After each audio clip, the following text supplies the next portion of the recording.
విక్కీ ఇంట్లో ఉన్న వాళ్ళందరూ అయితే పాపకు బారసాల చాలా ఘనంగా జరుపుతూ ఉంటారు. ఇంతలో పాపను ఉయ్యాల్లో వేసి తనకి పేరునైతే పెడుతూ ఉంటారు. ఇంతలో అక్కడ పద్మావతి అయితే వస్తూ ఉంటుంది. అది చూడగానే అక్కడ ఉన్న పద్మావతి అయితే, "ఏంటి బావగారు పాపకు పేరు పెట్టేశారా?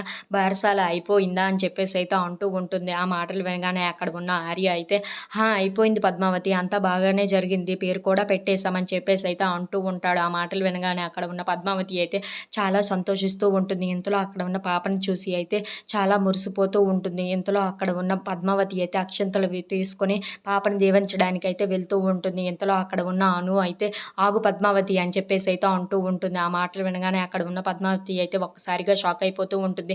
నా పాపను దీవించాలంటే వాళ్ళకి మంచి మనసు ఉండాలి. మంచి మనసుతోనే నా పాపను దీవించాలి. అంతేకాని ఎలాంటి మనసుతో దీవించకూడదు అని చెప్పేసి అయితే అంటూ ఉంటుంది. ఆ మాటలు వినగానే అక్కడ ఉన్న విక్కీ అయితే, ఏంటి ఇలా అపార్థం చేసుకుంటుంది పద్మావతిని అని చెప్పేసి అయితే అనుకుంటూ ఉంటాడు. ఇంతలో అక్కడ ఉన్న అను అయితే, "అవును, నా పాపని దీవించాలంటే మంచి మనిషి ఉండాలి బావగారు" అని చెప్పేసి అయితే విక్కీని చూసి అంటూ ఉంటుంది. ఆ మాటలు వినగానే అక్కడ ఉన్న విక్కీ అయితే ఒక్కసారిగా షాక్ అయిపోతూ ఉంటాడు. ఇంతలో అక్కడ ఉన్న పద్మావతి కూడా చాలా బాధపడుతూ ఉంటుంది. ఎందుకు ఇలా అనుకుంటుంది అని చెప్పేసి అయితే అనుకుంటూ ఉంటుంది. If you like this video please like, share and subscribe friends.